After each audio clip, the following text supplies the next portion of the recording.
Johnny Dang is done. And from that moment on, the energy changed completely.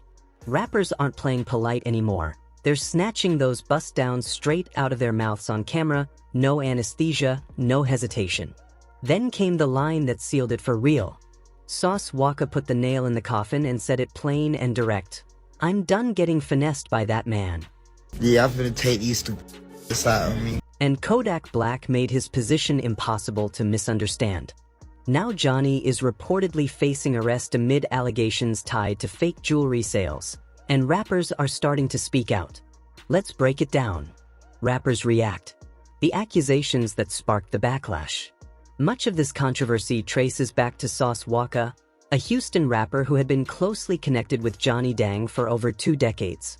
Throughout that period, he invested heavily at the shop, purchasing a Cuban chain valued at $500,000, alongside custom grills, pendants, and bracelets, with individual pieces priced anywhere between $50,000 and $100,000. This wasn't just some occasional buyer dropping by once in a while. This was among Dang's most loyal, biggest spending original supporters from the Houston scene. Then March 2026 came around, and Sauce Walka chose to bring his grievances into the public spotlight. I want to put some smile in my mind. I don't want no free. You wanted to give me some free that was way smaller than this. I don't want no. He wasn't just upset about a complimentary piece running too small lately.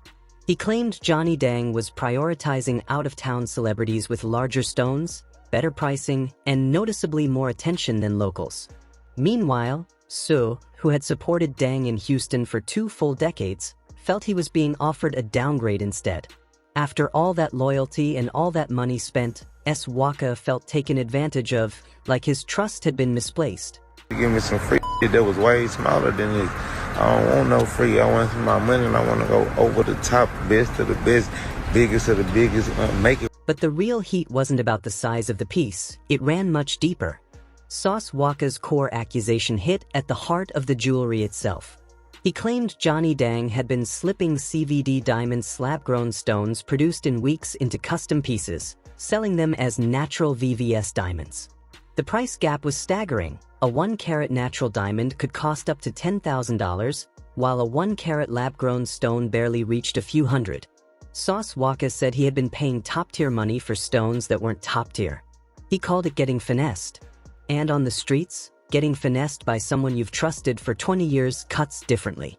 To make it unmistakably clear he was done, Sauce didn't just talk, he acted.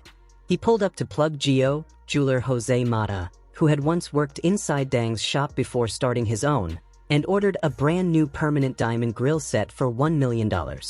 On camera, he documented the swap, taking out his Johnny Dang grills and installing the new ones.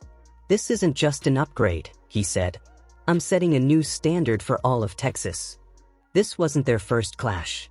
Back in August 2024, Sauce Walka had flaunted a Plug Geo grill on social media, prompting Johnny Dang to fire back with a pointed, multi-part video calling out the disrespect. In 2024, it had mostly been about loyalty and business respect. By March 2026, Sauce Walka escalated it. Now the accusation was that the diamonds themselves were fake. Kodak Black had his own run-ins with Dang too, though from a different angle. A 2024 video of Kodak went viral, showing him blasting a custom grill Dang had made for $50,000. And it didn't take long before he dropped another video, continuing the fallout. Yeah, I'm finna take these two out of me. Go back wall. Go. He said the fit was trash. The bite felt off. The pieces were too big, too bulky, sitting in his mouth in a way that made them unwearable day to day. Straight up, he wanted his old $50,000 grills back and he wasn't wearing these new ones. That was a problem. Kodak Black's complaint was different from Sauce Walka's. He wasn't calling out Dang over the diamonds themselves. His issue was craftsmanship. Spending serious money and getting a piece that didn't actually work for him. Yet both situations led to the same headline. Artists visiting one of hip-hop's most famous jewelers, spending big and leaving unsatisfied. 2 artists, 2 complaints, 2 reasons but the same name at the center. Then a third voice emerged, one that hit harder than both Sauce Walka and Kodak. This voice wasn't from a client on the outside, it came from someone who had been inside the building. An insider. Plug Joe's allegations came from within the shop. He hadn't been observing from afar. He had been on the floor of Johnny Dang's operation, deep in the production process, close enough to see exactly what was going into pieces being shipped to some of hip-hop's biggest names.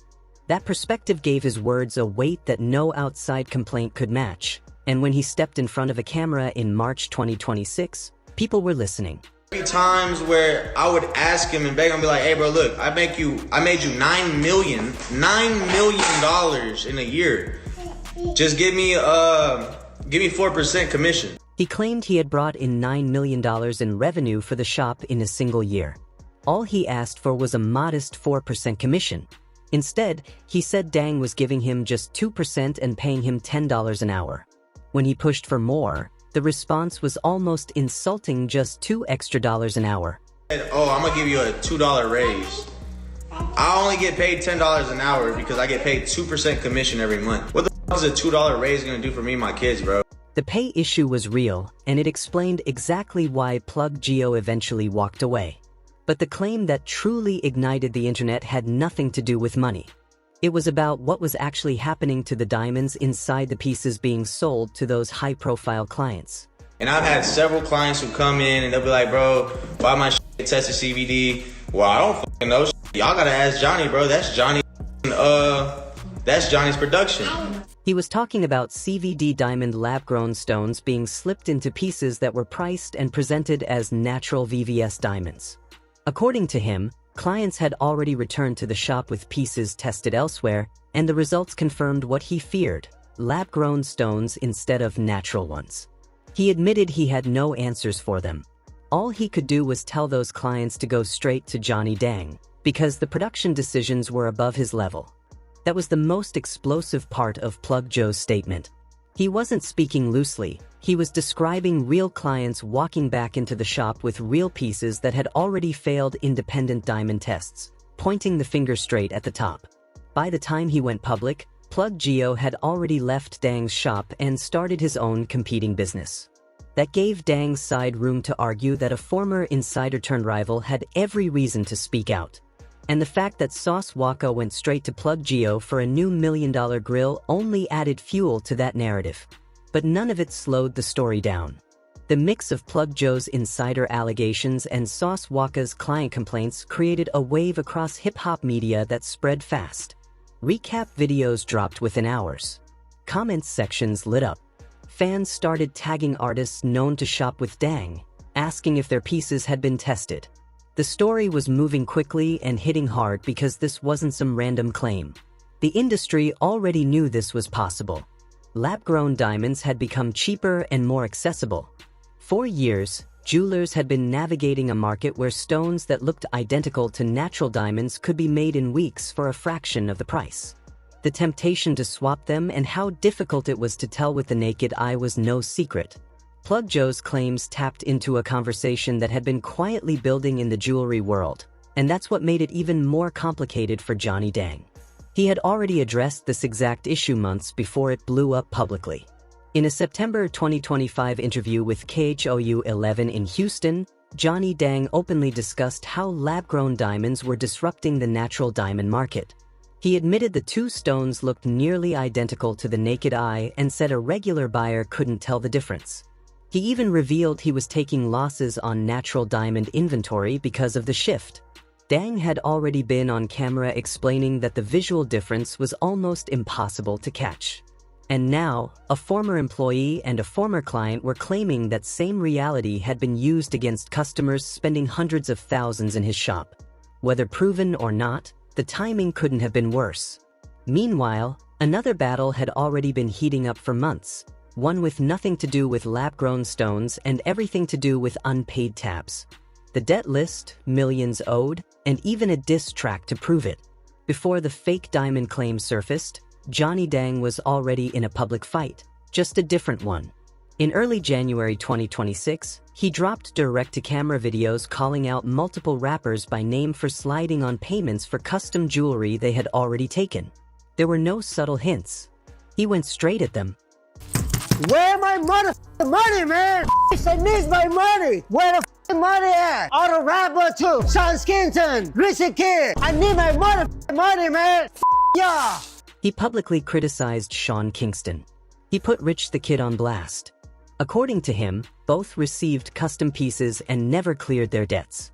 The tone in those videos was raw, not polished PR or legal talk, just someone who felt played after delivering his side. But he didn't stop there. Dang went further, saying the total amount owed to him had surpassed $6,700,000. Names tied to that figure, according to coverage, included Burna Boy, Justin Bieber, Central C, and Lil Baby, alongside Kingston and Rich the Kid. The Burna Boy situation had its own details. Dang claimed Burna approached him wanting a custom watch to match a recent piece. When Dang requested a $350,000 upfront deposit, Burna refused, and Dang declined the job. He later went on camera, asserting that whatever watch Burna eventually got wasn't a real Johnny Dang original, hinting it couldn't match his quality. Now, Dang wasn't new to legal battles. Back in 2015, his company had taken our Capital Group to court in Harris County, Texas, over a commercial project tied to his Houston business, a case that moved quietly. Then, in September 2025, Kezia Wong filed a breach of contract lawsuit against Dang and related entities over a jewelry deal. Neither case involved fake materials or fraud claims. But the 2026 debt callouts were different because Johnny Dang chose to handle it publicly. He didn't just post videos, he escalated the situation and made a rap about it. Dang dropped a full diss track aimed directly at artists who hadn't paid their tabs, a rap-style video naming names and exposing everything in a format hip-hop thrives on. He styled it to match the culture he'd been part of for 25 years, and it spread everywhere. Instagram Reels, TikTok, Facebook. Nobody had ever seen a jeweler drop a diss track on rappers over unpaid money. That was new. The move was calculated. Dang wasn't waiting on lawyers or paperwork. He leveraged visibility and pressure, the same forces that drive hip-hop, to demand payment from those who had taken his work and didn't pay for it. In a world where reputation is currency, being named publicly hits harder than court papers. But beyond the drama, it revealed how the business really ran. High-value pieces, $50,000 grills, chains worth hundreds of thousands, were leaving the shop before full payment. That was the system. It ran on trust. And when that trust broke, there was no backup plan. The diss track was what happened when handshake deals collapsed. By the time the Diamond accusations hit in March 2026, Johnny Dang was already fighting two battles at once, one over unpaid money and one over the authenticity of his stones. Both were playing out publicly in front of millions with no filter, no lawyers, and no room for damage control. And the rap world wasn't just watching from the sidelines. Some started reacting. The ripple effect swept through the industry fast, touching artists like Chief Keef, Lil Durk, and countless others who suddenly found themselves questioning pieces they'd worn for years. What began as a localized Houston dispute quickly morphed into a culture-wide examination of trust, transparency, and the jewelry game itself. Once the allegations dropped, they didn't stay limited to Sauce Walka and Plug Geo. The story spread through hip-hop the way it always does, through social media threads, word of mouth in studio sessions, group chats blowing up, and on-camera conversations that went viral within hours. It wasn't just gossip anymore. It was a legitimacy crisis. And artists didn't just respond online with tweets or Instagram stories. Some started physically testing the jewelry they already owned, pulling out pieces from their personal collections and taking them to independent jewelers for verification. Chief Keef became the biggest and most visible example of this trend. He had been a Johnny Dang client for years, dating back to his early rise in Chicago drill music. His connection to the brand was deep and well documented, woven into his image, his music videos, and his public persona. He never publicly beefed with Dang. He didn't jump on Instagram Live to throw shots or align himself with Sauce Walka's camp. He never switched sides or made any dramatic announcements. But right after Sauce Walka's March 2026 claims went viral, Chief Keef made a clear and calculated move that spoke louder than any statement could have. He went to K Jewelers in California not to shop for new pieces, not to upgrade his collection, but specifically to test jewelry he had already purchased from Johnny Dang. He brought in his custom pendant, one of his most recognizable pieces. He brought in his diamond-encrusted watch, a high-ticket item he'd been wearing in photos and videos for months. Both went through professional gemological testing using industry-standard equipment. Both came back green, confirming real diamonds under the standard checks jewelers use to verify authenticity.